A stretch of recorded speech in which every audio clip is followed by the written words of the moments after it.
കൊല്ലാൻ കേന്ദ്രത്തിന്റെ അനുമതി നേടാൻ സംസ്ഥാനം. നിയമവകുപ്പ് സെക്രട്ടറിയുമായി കൂടിയാലോചിച്ച വിഷയത്തിൽ നിയമനിർമ്മാണത്തിനുള്ള നിർദ്ദേശം സമർപ്പിക്കാൻ വനംവകുപ്പ് സെക്രട്ടറി ചുമതലപ്പെടുത്തി. മന്ത്രിസഭാ യോഗത്തിലാണ് തീരുമാനം. വന്യജീവികളെ കൊല്ലാൻ കേന്ദ്രത്തിന്റെ അനുമതി തേടിയിരിക്കുകയാണ് ഇപ്പോൾ സംസ്ഥാനം. നിയമവകുപ്പ് സെക്രട്ടറിയുമായി കൂടിയാലോചിച്ച വിഷയത്തിൽ നിയമനിർമ്മാണത്തിനുള്ള നിർദ്ദേശം സമർപ്പിക്കാൻ വനംവകുപ്പ് സെക്രട്ടറിയെ ചുമതലപ്പെടുത്തിയിട്ടുണ്ട്. മന്ത്രിസഭാ യോഗത്തിലാണ് ഇത് സംബന്ധിച്ച തീരുമാനമുണ്ടായത്.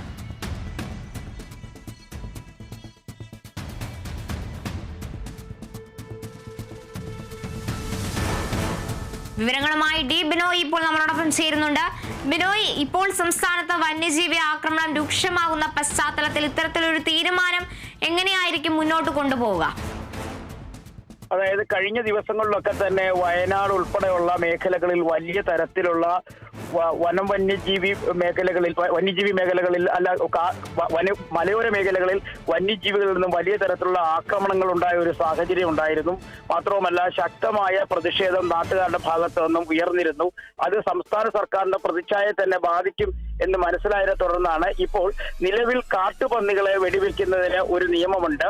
അത് ആ സ്ഥലത്തുള്ള DFOയുടെ തീരുമാനപ്രകാരം വെടിവെക്കാൻ കഴിയും. ആ നിയമം ഒരു വർഷം കൂടെ നീട്ടുന്നതിനൊപ്പം തന്നെ ആക്രമണകാരികളായ കടുവ, പുലി ഉൾപ്പെടെയുള്ളവയെ വെടിവെച്ച് കൊല്ലുന്നതിന് വേണ്ടിയുള്ള ഒരു നിയമം മാറ്റുന്നതിന് വേണ്ടിയുള്ളൊരു നീക്കമാണ് ഇപ്പോൾ സംസ്ഥാന സർക്കാർ നടത്തിയിരിക്കുന്നത്.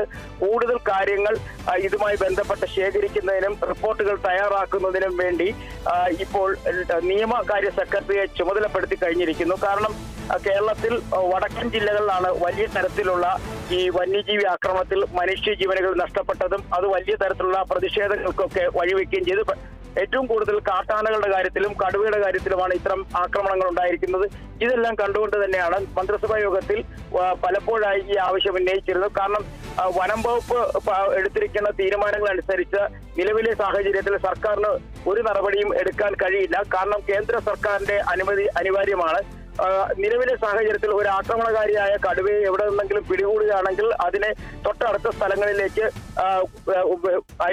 ഇറക്കി വിടണം, അല്ലെങ്കിൽ അതിനെ കൊണ്ടുപോയി വിടണം എന്നുള്ളതാണ് നിയമം. എന്നാൽ ആ നിയമം പ്രാവർത്തികമാക്കാൻ കഴിയുന്നില്ല. അത് വീണ്ടും ജനവാസ മേഖലയിലേക്ക് ഇറങ്ങുകയും ആളുകൾക്ക് ദോഷമുണ്ടാകുന്ന തരത്തിലൊക്കെ തന്നെ പ്രവർത്തിക്കുകയും ചെയ്യുന്നു. മറ്റൊരു കാര്യം കാട്ടാനകളുടെ കാര്യത്തിലാണ്. കാട്ടാനകൾ വലിയ തരത്തിലെ ശല്യമാണ്.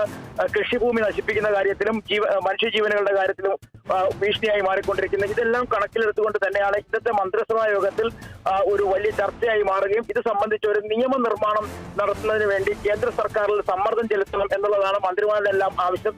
ഇതിന്റെ അടിസ്ഥാനത്തിലാണ് നിയമ സെക്രട്ടറിയെ ഇതിനായി ചുമതലപ്പെടുത്തിയിട്ടുള്ളത്. ശരി, വന്യജീവികളെ കൊല്ലാൻ കേന്ദ്രത്തോട് അനുമതി തേടാൻ ഒരുങ്ങുകയാണ് സംസ്ഥാനം.